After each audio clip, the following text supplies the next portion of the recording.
Hello বন্ধুরা, এখানে ভাত হয়ে গেছে। ভাত উপরও দিয়ে দিয়েছি। এখানে কড়াই বসিয়ে দিয়েছি। দুটো শুকনো লঙ্কা দিয়ে দেবো আর একটুখানি সর্ষে দিয়ে দেবো। এই যে ফোড়ন দিয়ে দিলাম। কি রান্না করব দুপুরবেলায় সেটা দেখাই। এখানে পেঁয়াজ কেটে নিয়েছি অনেকখানি, আর বেগুন কেটে নিয়েছি। পেঁয়াজই করব।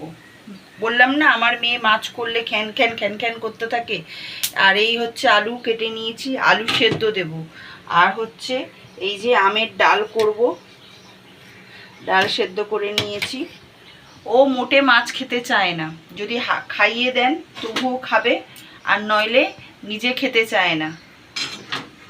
কি বলবো বলুন, একটু মাছ ফাছ না খেলে হয় বলুন আপনারা?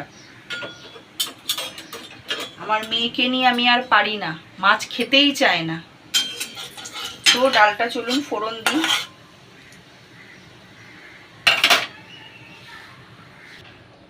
ডাল ফোড়ন দিয়ে দিলাম, এর মধ্যে একটু চিনি একটু নুন দিয়ে দিলাম। ডালটা কালো কালো হয়েছে, আমি হলুদ জলে ভিজিয়ে রাখার পরেও আমগুলো কেটে তারপরেও কালো কালো হয়েছে, দেখতে পাচ্ছেন? ডালটা একটু কালো কালো হয়েছে। এখন কি করা যাবে, কিচ্ছু করার নেই। ভাতের হাঁড়ি ভাতের জায়গায় রাখবো, ওই টেবিলে রাখবো। আর তারপরে হচ্ছে ওই আলু সেদ্ধ করার পেঁয়াজ একটুখানি সরিয়ে রাখি, নাহলে ভুলে গিয়ে দেখা গেলো সব পেঁয়াজ দিয়েই আবার পেঁয়াজি করে ফেলবো। ওটা বেসন দিয়ে মাখাবো। কি বলবো বলুন, ও কখনো কালকে ট্যাংরা মাছগুলো এত সুন্দর ছিল, বড় বড়। প্রত্যেকটা 4টে ট্যাংরা মাছ এনেছিলাম, 4টে ট্যাংরা মাছের পেটেই ডিম ছিল। তো ওনার নাকি ভালো লাগেনি।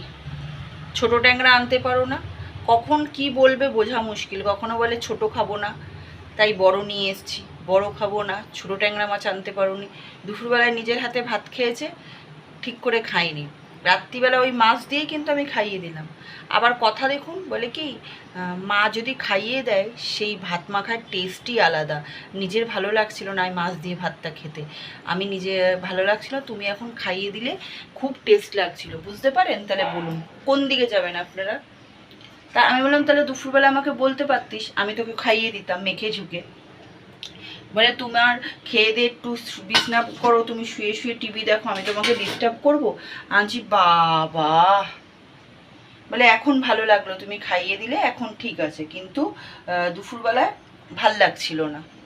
কত প্যাক না এদের, কত প্যাক না। যাই হোক, ডালটা সোমবার দিয়েছি, ডালটা হোক। আপনারা কি রান্না করছেন সেটা জানাবেন, আর আমার ভিডিওগুলো কেমন লাগে সেটা জানাতে ভুলবেন না।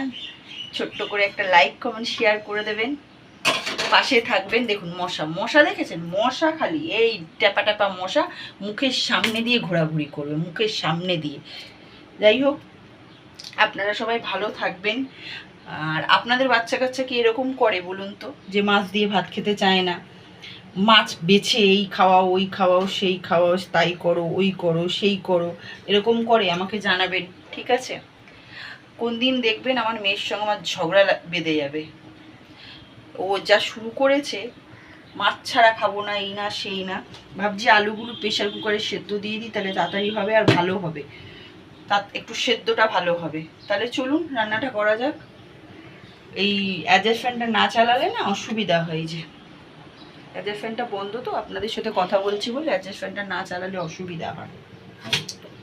তাহলে চলুন রান্নাটা করি।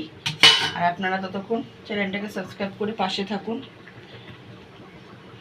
চলুন তাহলে, টাটা সবাইকে। কে কে খাবেন পেঁয়াজি, গরম গরম পেঁয়াজি, বেগুন ভাজা, আলু সেদ্ধ, আমের ডাল, চলে আসুন তাহলে। আর বাইরেটা দেখছেন পুরো অন্ধকার, ঠিক হয়ে গেল। ক্যামেরায় অতটা বোঝা যায় না, এই দেখুন। এই অন্ধকার থাকলেই মশা। এবার দরজাটা একটু না খুলে রাখলে ভাল লাগে বলুন? দরজা খুলে রাখলে আবার মশা ঢোকে। এই মশা, আজকে মনে করে আমাকে মশার ধূপ আনতেই হবে, মানে মশার আনতেই হবে আজকে। আমার মেয়ে মাছ খাবো না, মাছ খাবো না, একদিন খুব মারবো ওকে আমি। চলুন তাহলে রান্নাটা করা যাক। টাটা সবাইকে।